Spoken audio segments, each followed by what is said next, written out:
What's going on, everybody, and welcome back to Comic Breakdown. In this video, we are jumping into Justice League versus Godzilla versus Kong. This is going to be issue number 5, and when we last left off, Superman is in critical condition. Many assume that he might be dead, but the Justice League has other things to worry about. Atlantis is being attacked by a Titan, and in a Hail Mary pass, Aquaman has released the Kraken. He has done so in the hopes that the Kraken may lure this beast and Godzilla down to the depths, all in an effort to try and protect Atlantis itself. And while all of this is going on, Lex Luthor has a little trick up his sleeve. He is creating a weapon to show who is the true alpha. Make sure you guys have subscribed to the channel, make sure that you like this video, and with that being said, let's dive into this breakdown. Alright gang, so as we pick up with this issue, we are starting off at the Watchtower. Lois Lane is having a conversation with Mercy, the assistant to Lex Luthor, letting them know that they are looking for the Dreamstone, that it is missing along with Toyman. But Lois is really trying to get more information out of her, trying to figure out what is going on here. They just want to level the playing field. After hearing that Superman is not dead, but he is in really bad shape, this is where Mercy gives a little more information. That Godzilla, that is the name of the creature, and it is not some mindless monster. Godzilla is king of the monsters, an ancient being whose entire purpose is to maintain the balance of nature. That there is an organization called Monarch.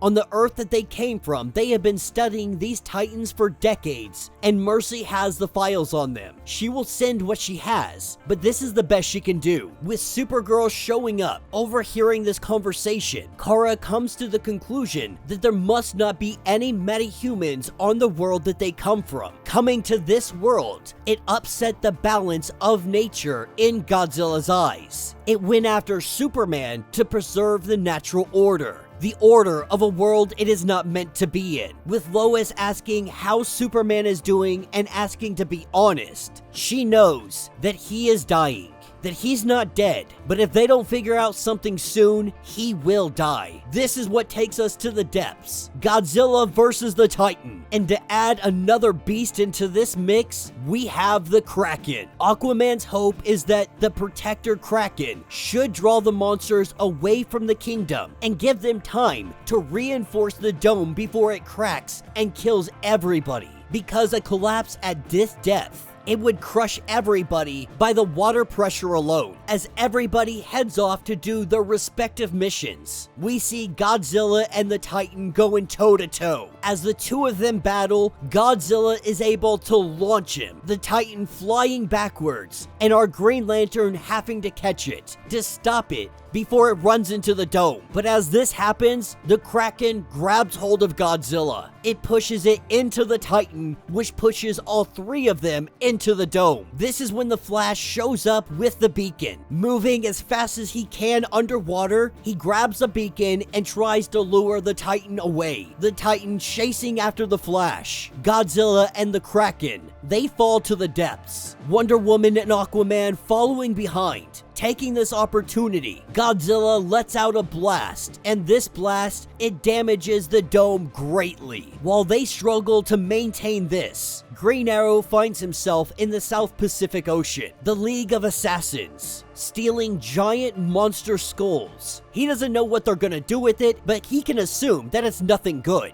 Eventually, his cover is blown. He jumps out from hiding, and he unleashes his arrows. But he knows out here in the open against these numbers, he is not gonna win this fight. And so shooting an explosive arrow down, it explodes and it shoots him off of the boat, gives him the opportunity to get away. Up in the air, we pick up with Cyborg. The data that Lois acquired has been invaluable. They have a brief summary of all the Titans, their strengths and weaknesses. But right now, they're trying to get a hold of Shazam. He is MIA. nobody has heard from Green Arrow on Skull Island with this ape called Kong, and Kong is really as close to a good guy as they're gonna get in this fight. But Batman is down here and he is building something to do with a cosmic treadmill, having the help of Wally West and others. They are constructing it very quickly. As we pick up on Skull Island, Supergirl has arrived. She arrives to find Kong, and at his feet is Grodd and the other gorillas. They bow down to Kong. They chant his name, but Supergirl here letting him know that he is not your god, that he will not be swayed by your primitive submission. Grodd telling her that you underestimate my might. She doesn't think his little mind tricks are gonna work. Grodd disagrees. With a kryptonite horn on his head, this appears to allow him to break through her psychic blocks, allows him to control Supergirl, and in doing so, makes Supergirl punch Kong, knocking Kong straight to the ground. This is where we pick up with Shazam, the captain feeling horrible about what happened to Superman, blaming himself, saying that if he had not done what he had done, Superman would not be in this position. And so he is about to make those who started all of this pay. This is where he shows up at the Legion of Doom, and as everybody charges at him, he lays down a beating. Unfortunately, he did not anticipate Giganta, her fist coming in and knocking Shazam clean out. Blockbuster as well. Back in the depths with Atlantis, Hal Jordan is doing everything he can to hold his light constructs in place so that this dome doesn't just flood completely, but the pressure of the water, it has become too much for him to hold. Luckily, Jon Stewart, Jessica Cruz, Guy Gardner, and Simon have all shown up on scene. They take over the defense of the dome. Down in the abyss, the Kraken and Godzilla are still fighting one another, but Aquaman has taken the opportunity to grab the shackles that are there for the Kraken and place them on Godzilla. This being Nith Metal, it should hold even Godzilla. And with their biggest threat as they see it off the table, they can go handle the other Titans. This is where we are shown Lex Luthor. Mercy chiming in, letting him know that she counts 4 Titans headed directly for him. The Mecha Godzilla that he has built has a beacon in it, built into the systems, and Lex wants them to come. He wants to show these Titans who the Alpha is. Picking up with Ra's al Ghul, he is atop a mountain, and they have something inside of a bag.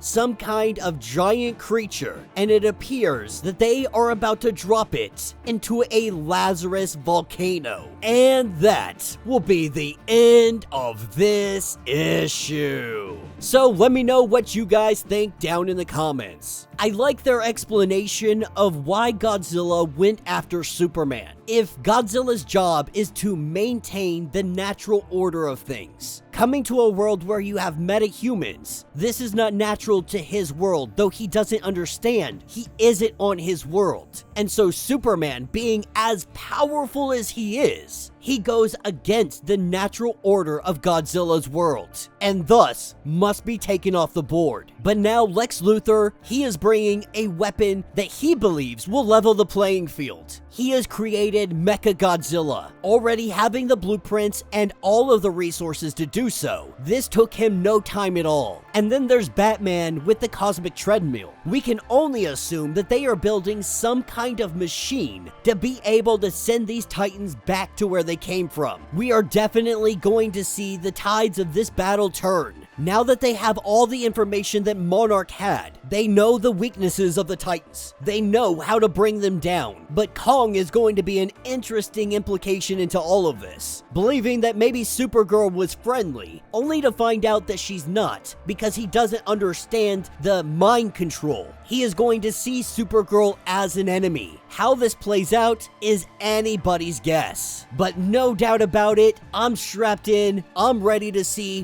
where this goes. I'm more curious, can Godzilla break the metal that is wrapped around his leg? Will this keep him imprisoned? Or are they going to have to realize that Godzilla is going to be one of their best bets? Let me know what you guys think. Let me know your thoughts. Let me know your theories. If you want to get caught up on anything that has been going on with DC or Marvel Comics, check out the link in my description as well as the top of this video. It's gonna get you completely caught up on everything that has been going on with this series. If you would like to support the channel, you can always do so by joining the channel membership, much like Patreon, having multiple different tiers, from $1 to $50, from loyalty badges to comics every single month. Not only are you helping out the channel tremendously, but you are getting tons of perks in the process. Now, if you're unable to do this, do me a favor, subscribe to the channel, like this video, hit that notification bell, and with that being said, until the next breakdown.